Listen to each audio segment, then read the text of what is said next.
Thank you, Leon. It's a great pleasure to be talking at the Free Market Foundation again, and a special pleasure to be doing so on Von Riebeck Day, which I think Leon forgot to mention.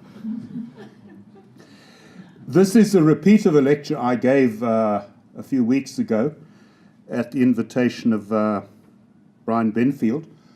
And when he and the Free Market Foundation invited me to deliver it, I warned them it was going to be almost exactly the same. So if anybody, I know that there's at least one person here that's heard it before.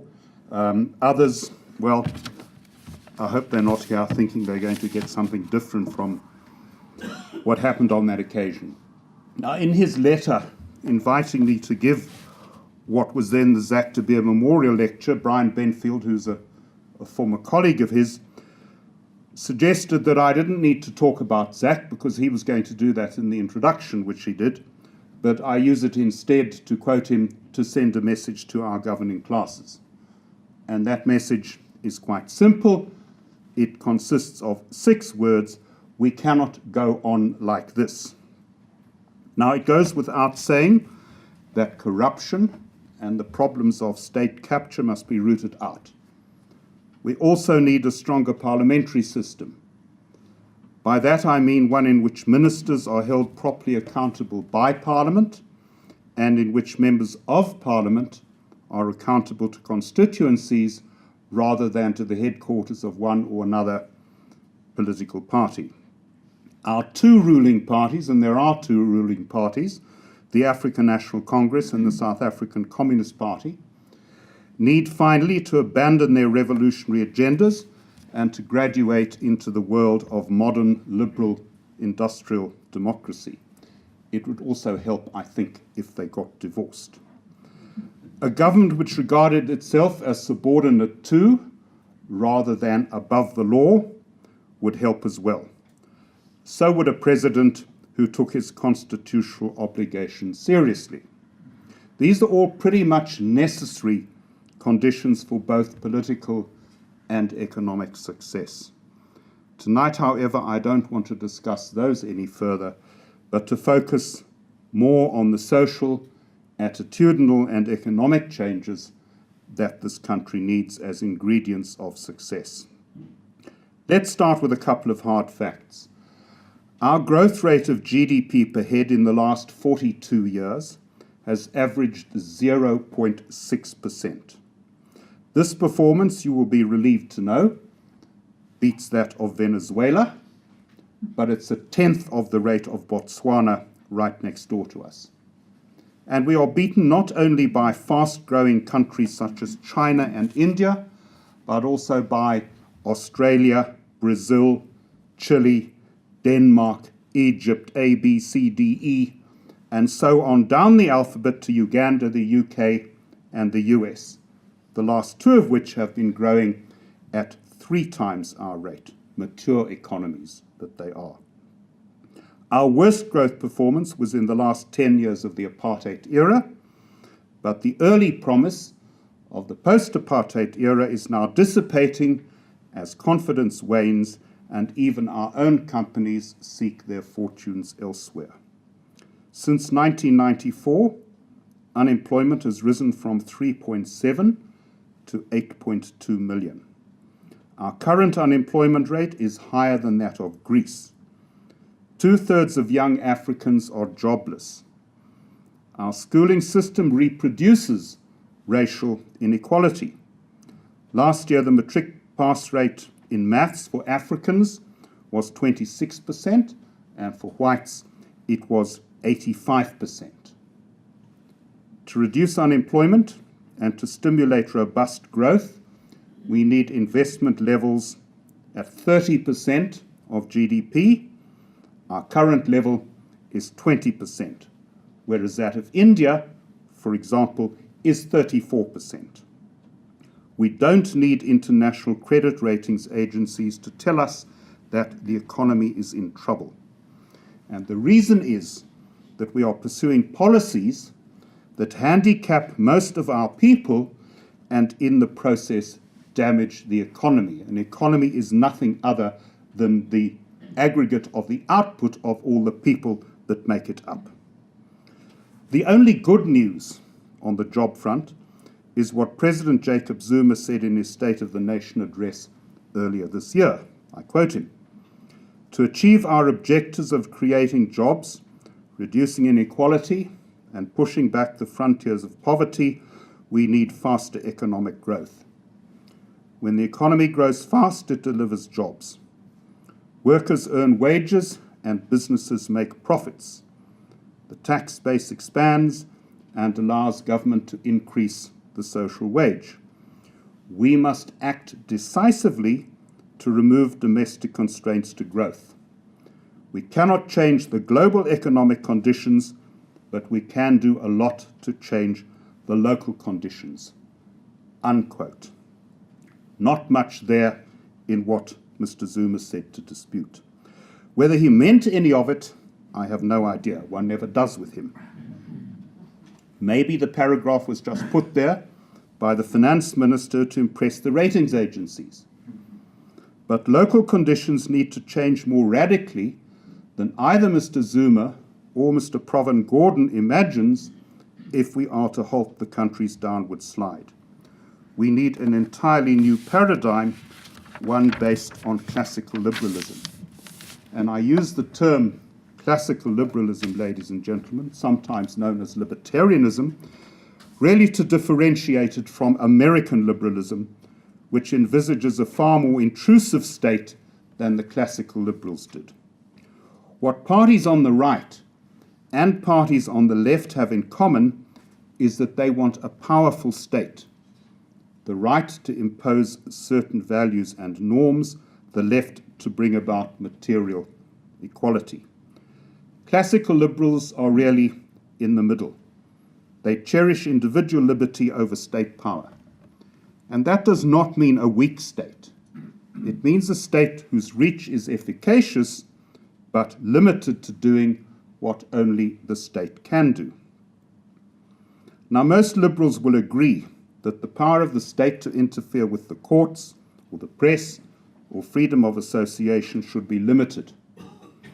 Political freedom, in other words, is not widely contested in this country in the realm of ideas, although, of course, that does not remove the need for vigilance.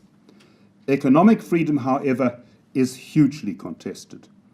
The ANC deprecates what it calls the quote-unquote neoliberal limited state. It calls instead, I quote again, for active, intensive, and effective intervention, active, intensive, and effective intervention by the state in the causes of poverty and unemployment. But all its interventions are themselves one of the main reasons for the persistence of these problems. By contrast, a classically liberal state gives us a much better chance of combating poverty and unemployment. Even before the ANC came to power 22 years ago, the South African Institute of Race Relations identified poverty and unemployment as the biggest problems that it would face. We also argued that there was both a need and an opportunity for a political party to make the unemployed its main constituency and the combating of unemployment its main policy focus. We further argued that the real alternative to apartheid was not another form of social and racial engineering, but a society prizing economic as well as political freedom. This, of course, was a minority viewpoint, and it probably still is. The apartheid system was so extensive that it seemed perfectly logical for so many people to assume that the best way to undo its effects was a kind of reverse engineering. And that is what we've had with all our racial and other interventionist legislation. Not forgetting the rise in government spending from a quarter to a third of GDP. We've succeeded in reducing the impact of poverty only by spending 59% of the budget on social grants and other components of the social wage. And that social wage includes things such as the free schooling, which is now available to 3/4 of school children. Now, socialists and other interventionists, among them those favoring strong welfare states, have long since captured the moral high ground. The way to deal with poverty, they argue, is for what they call a caring state to act against it, rather than to leave people to the mercies of an impersonal market or to the mercies of a hand that you cannot even see. And of course, many liberals in South Africa would agree with that. But the problem about the so-called caring state is that it comes at a price. We've seen this in Greece and many other countries with large budget deficits. We're now seeing it in this country. 15 years ago, there were 300 people employed in this country for every 100 on social grants. Now, because we've extended Social Security much faster than we've generated jobs, there are only 86 people employed for every 100 on social grants. The National Development Programme adopted in 2012 warned that South Africa might one day not have enough taxpayers to finance its social security commitments. Since then, the risk of running out of taxpayers has increased. The solution is not to stop the grants, but to get more people into work. And that means removing barriers to market entry. But it also necessitates revitalizing a culture in which everyone able to work feels moral obligation and at the same time peer pressure to do so. Like the US, the European Union, and other countries, we now are a welfare state. Much of Europe seems to assume that their standards of living are high enough for them not to worry too much about sacrificing economic growth. But we are a much poorer country, and we've established a welfare state before we have got rich enough to do that. Sweden, which seems to be everyone's favorite welfare state, in fact made itself rich through capitalism and classical liberalism before it became a welfare state. But affordability problems have more recently forced even Sweden to cut back the state and to liberalize economically, and we heard some of the detail of that in this room from Johan Norberg a few weeks back. Part of South Africa's problem is that a welfare state is built into our constitution with its long list of what are called socio-economic rights. Nobody has explained how these will be financed with an economy facing stagflation, which is yet another reason for the paradigm shift in policy that I want to put forward. Now, one of the reasons for our poor record in South Africa in generating jobs is the excessive regulation of our labor market. We're now in for even more regulation with the introduction of a national minimum wage. But minimum wages for some usually mean fewer jobs for others. Those who oppose minimum wages are accused of having what is called a devil take the hindmost attitude to people who struggle on low wages. But actually, it is those who make this accusation who have adopted precisely that attitude towards all of the people who will be priced out of jobs. Markets, of course, can be harsh, but the best hope for South Africa's jobless, as I will argue in more detail in a moment, is to make it easier for them to enter those markets.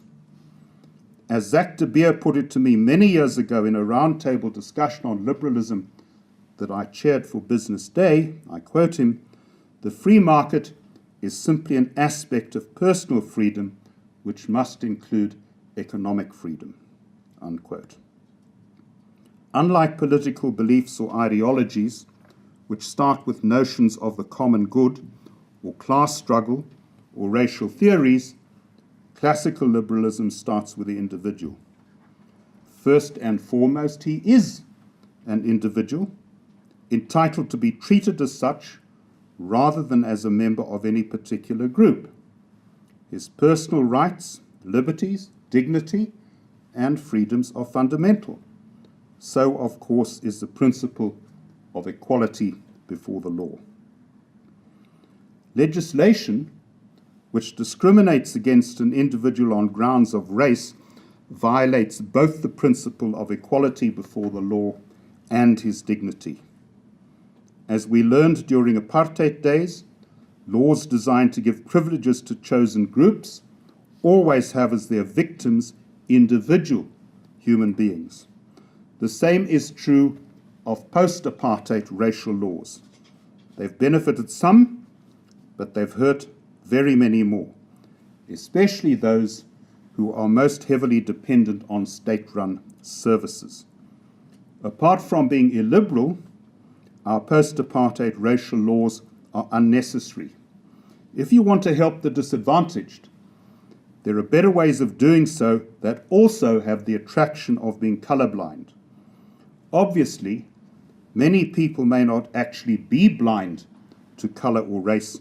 The point, however, is that the law should be, and it would be good if the Democratic Alliance were to understand that. This principle, that the law should not discriminate, along with the rule of law, is one of the defining characteristics of the classically liberal state. But so is the idea of individual liberty, and in particular, the notion that the individual should be free to do as he pleases, except that in exercising his rights and enjoying his freedoms, he must not undermine the ability of other people to do the same. The role of the state is then to protect my rights and freedoms from invasion by others, just as I must be prevented from invading theirs. And that, of course, goes back to John Stuart Mill and a whole host of political philosophers in the UK and in other countries. And it has numerous implications. One is that the freedom of the individual is the natural state of affairs. The natural state of affairs, with all derogations therefrom requiring justification. The second is that there should be no walls between political and economic freedom. And the third is that the individual is a better judge of his own interests than a state which might claim to be promoting the common good, but which in practice is more likely to be promoting particular interests. The fourth is that individuals can take responsibility for their own lives. The less free they are, the less responsibility they can exercise. Classical liberalism, in fact, celebrates the ability of individuals to look after themselves. The manner in which millions of ordinary people rendered the pass laws unworkable and so eventually forced P.W. Botha's government to repeal them in 1986 shows what I mean. So does the story of how black workers won trade union rights and labor rights for themselves in the 1970s by joining unions despite the risk of dismissal and arrest. This silent revolution, wrought by ordinary people, does as much to destroy the apartheid system as any other factor. These people, these ordinary individuals, were the architects of their own liberation. And political parties or movements which proclaim themselves to be the vanguards of some or other class, or governments which proclaim the need to empower people by passing laws, simply fail to recognize the ability of people to empower themselves, or perhaps they feel threatened by it. Either way, there's a fundamental conflict between the liberal concept of the state and the state as an instrument of social engineering. Far from promoting individual ownership, land reform policy in South Africa now means that the state expropriates white farmland and leases it or rents it to black people. What are officially classified as emerging farmers are not those who have pulled themselves up by their own bootstraps, but those who benefit from one or another land reform program that the state has introduced. Black economic empowerment, that's BEE, has little to do with what black people achieve, but everything to do with how many points white people can get for doing things for them, which is a very strange form of liberation. Although South Africans like to console themselves by saying that we have, quote, great policies but poor implementation, unquote, black economic empowerment was flawed from the word go. Back in 2001, the Black Economic Empowerment Commission, which was headed by Cyril Ramaphosa, identified poverty, unemployment, and inequality as major problems. Quite right. The Commission then asserted, but without evidence, that markets reinforced inequalities, so that empowerment had to be driven by the state. The Commission contended, again without arguing its case, that South Africa, quote, cannot attain sustained levels of economic growth without deliberate measures by the state to include black people in the economy on a massive scale, unquote. Since then, spending on black economic empowerment deals has reached around 750 billion rand, but unemployment has more than doubled. A study produced for the government in 2008 said that if South Africa had an employment rate equivalent to those of other countries at our stage of economic development, we would have another 6 million people in jobs. 6 million. And that study added, I quote, they would be predominantly African, women, young, and with no post-matric education, unquote. Think, ladies and gentlemen, of all the lost production arising from the fact that these millions are not working. But think also of the lost human endeavor and the waste of human potential. Even on its own terms, BEE has failed. The unemployment numbers may be huge, but of course they are merely statistics. Each jobless person, however, is an individual. So are the members of all of their families. Dating back at least 15 years, opinion surveys done by the Institute of Race Relations show that most people in this country think unemployment is by far its most serious problem. Is this because they read about it in the newspapers or hear people discussing it on television or radio? I doubt it. It's because they see it or personally experience it daily at first hand. And their best hope is not a state committed to increasing its own power. It is one which allows and encourages individuals to realize their own potential.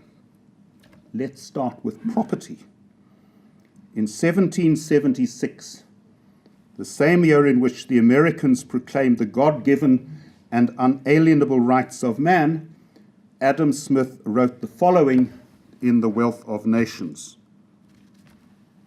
The property which every man has is his own labor. As it is the original foundation of all other property, so it is the most sacred and inviolable. The patrimony of a poor man lies in the strengths and dexterity of his hands. And to hinder him from employing this in what manner he thinks proper, without injury to his neighbor, is a plain violation of this most sacred property. It is a manifest encroachment upon the just liberty both of the workman and of those who might be disposed to employ him. Unquote. What flows from this is that without capital or education, the poor have nothing to exploit but their own willingness to work. Yet our industrial relations system denies millions of them that opportunity. We condemn slavery because we don't think any man should be able to confiscate another man's labor, but we then pass laws restricting his right to sell his labour. Either way, he earns no money. He is consigned to permanent poverty. Our labour market has in fact been configured to protect organised labour and big business to the detriment of small business and the unemployed. This unjust system needs to be challenged and eroded until it becomes a dead letter and or is repealed, and of course the Free Market Foundation is busy with court action on this very point at the moment. The South African Constitution contains just about every right that anybody could wish for, but it omits one of the most fundamental of all: the right to embark upon employment free of restrictions laid down by trade unions, bargaining councils, employer organizations, or labour ministers. This is an addition that we need to our Bill of Rights. And we need a second addition to our Bill of Rights, which would guarantee the right to earn money. This is so taken for granted, including, I suspect, by every single person in this room, the right to earn money, that we don't stop to think that our labour laws make it impossible for millions of people, by erecting and then steadily raising barriers to market entry. And don't forget in this context that unemployment insurance in South Africa covers only those who lose their jobs, and then only for a limited time. 1/3 of unemployment people have never worked, so they're not eligible for unemployment insurance payouts anyway. And 2/3 of the unemployed have been unemployed for more than a year, so they're unlikely to ever to get jobs. Some, of course, will be supported by other family members, pensioners included. Some will depend on social grants paid to their own children. Millions will be dependent on subsistence agriculture to feed themselves and their families.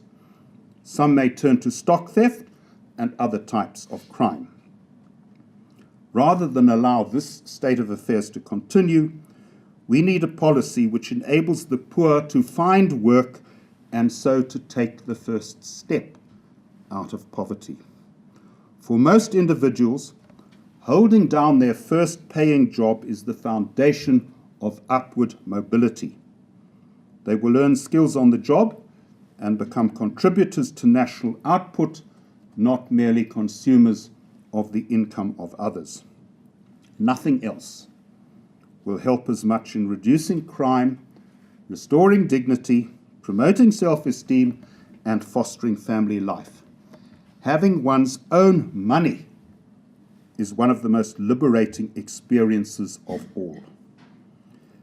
Now, given our high unemployment and the low education levels of most of the jobless, their earnings in a deregulated labour market are likely to be low.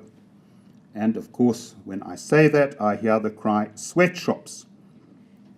But let us not forget that the sweatshop is the bottom rung of the ladder of upward mobility. No sweatshops, no British Industrial Revolution. And low-wage jobs in cities and towns allow poor people to escape rural drudgery, one of the things that's been happening in China.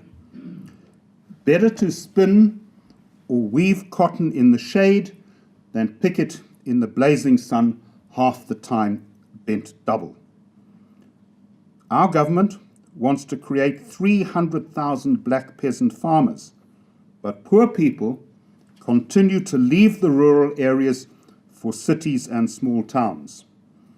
Many have clearly decided that life, even in a shack settlement, is better than rural hardship, where they have to walk maybe half a mile to the nearest dam or spring with a plastic jerry can on their head to collect water.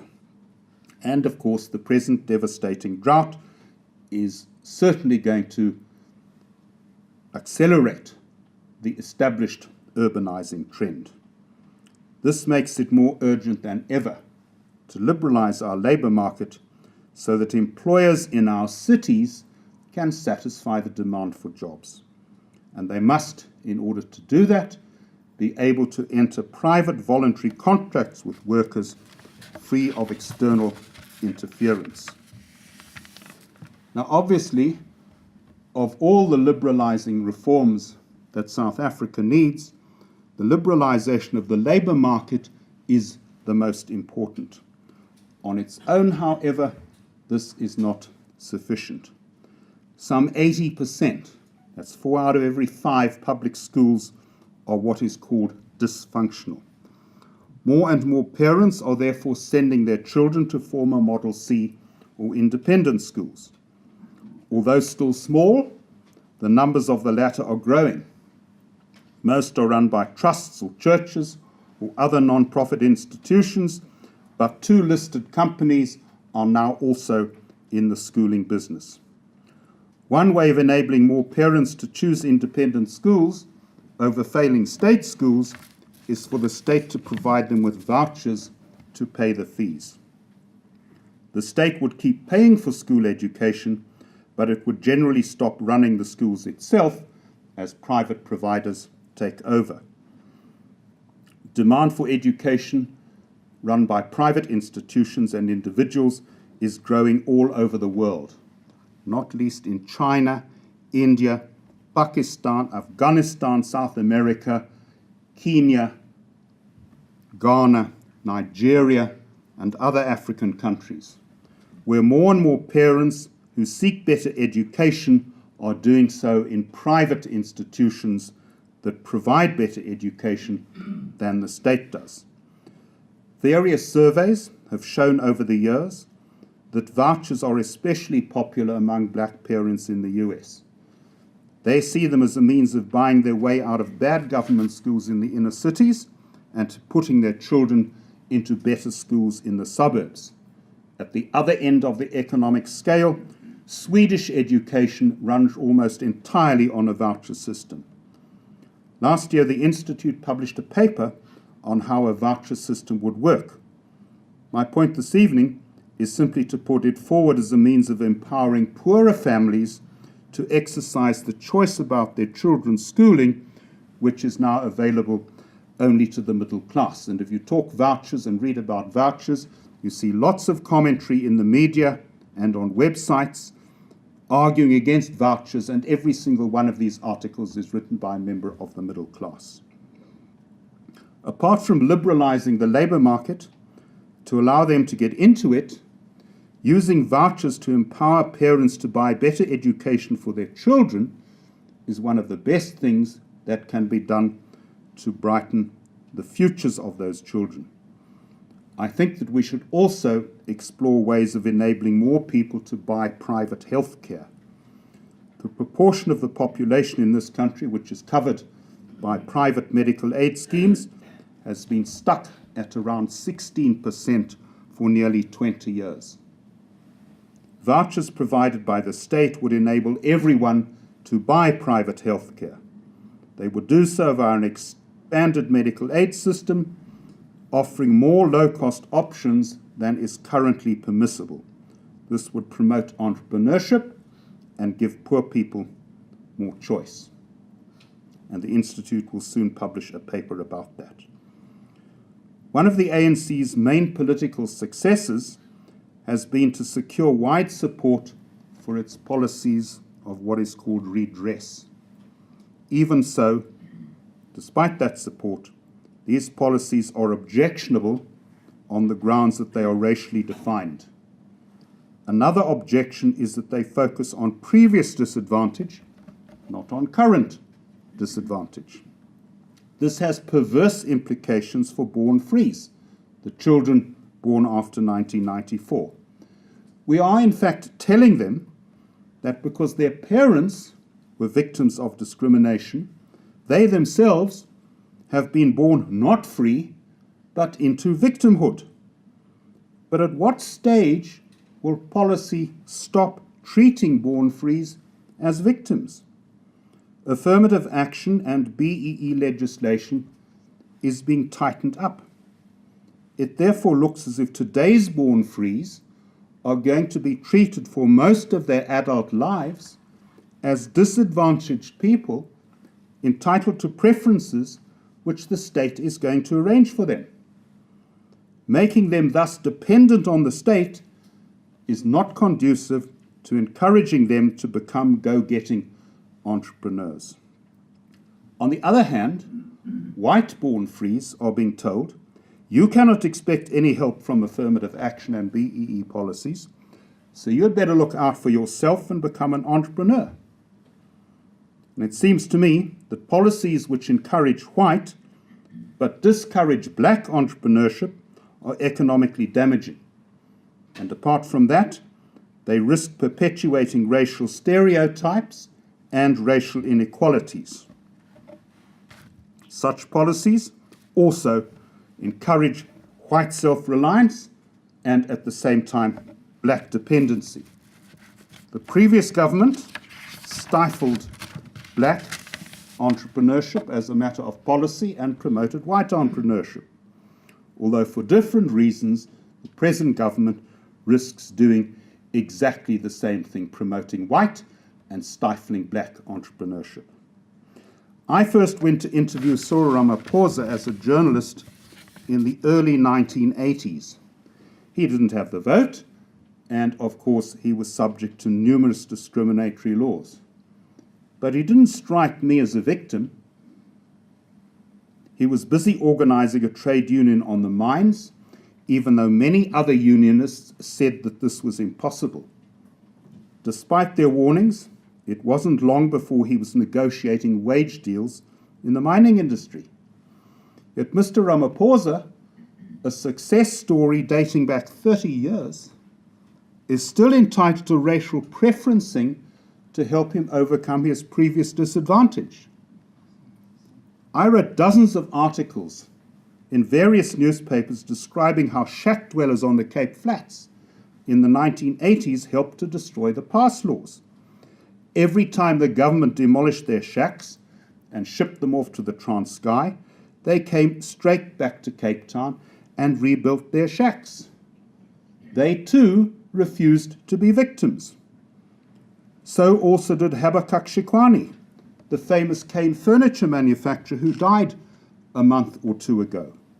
According to City Press in an obituary at the time, he refused to allow his passion for business to be extinguished by apartheid. Yet because we treat people not as individuals, but as members of groups, because we believe that only the intervention of the state can somehow liberate them from disadvantage, we cannot say to them, you are a success story, you don't need anyone's help, congratulations. Moreover, because we are so focused on redress for previous disadvantage, we do next to nothing to rectify the current disabilities that affect born frees. As I've already noted, these include poor education and exclusion from the labour market. Some of the requirements of our employment and procurement legislation may also deter investors, with the result that economic growth is undermined.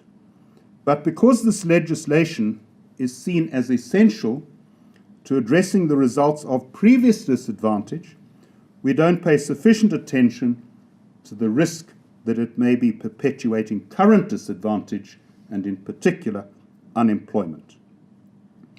Mr. Ramaphosa and his BEE Commission in fact got things exactly back to front in 2001. They said we would not attain sustained growth without, I quote again, deliberate measures by the state to include black people in the economy on a massive scale, unquote. South African economic history shows the reverse. It was the annual average economic growth rate of 6% in the 1960s, which spelt the beginning of the end of apartheid. And that was quite simply because by 1970, rapid growth had caused the white labour surplus to dry up, so eroding the industrial colour bar. As more skilled jobs were open to blacks, the bargaining power of black workers and their unions increased. So did the pressures for a stable urban workforce with political rights. In the end, economic liberalisation turned into political liberalization.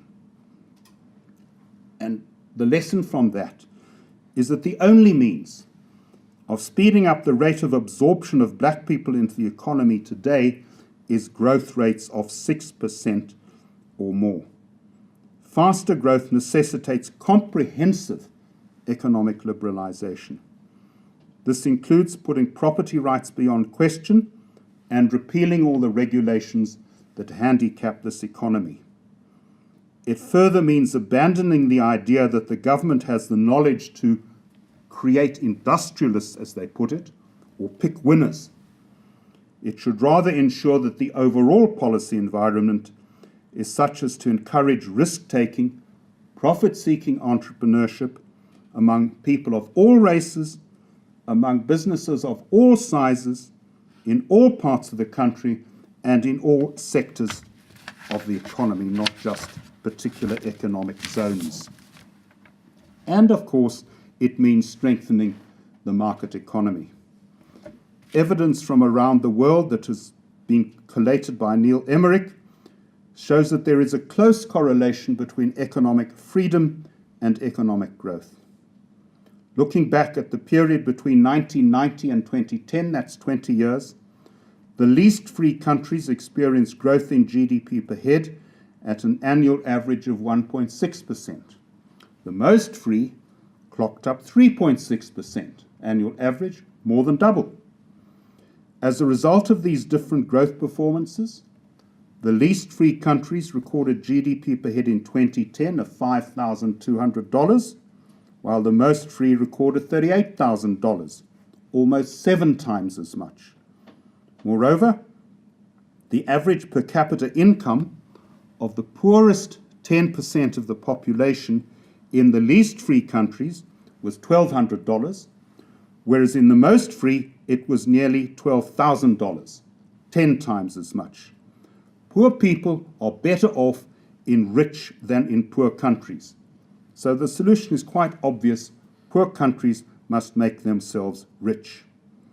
And for that to happen in this particular poor country is that the state needs to be cut down to size and to get out of the way. It must obviously enforce contracts, prevent cartels from manipulating markets, combat inflation, enact rules to ensure road safety and occupational health, and obviously combat crime. In short, it must do all the things that are usually associated with the notion of a night watchman state. But it must also divest itself of airlines and all the other enterprises and functions that the private sector can take over. The fewer regulatory and the fewer licensing powers the state possesses, the fewer will be the opportunities for state capture and other forms of malfeasance. The more that can be left to the market, the better. Markets can quickly correct themselves. Government bureaucracies cannot. Government bureaucracies, one must remember, are run by people as fallible as the rest of us. The only difference is that these fallible, ordinary people have extraordinary power.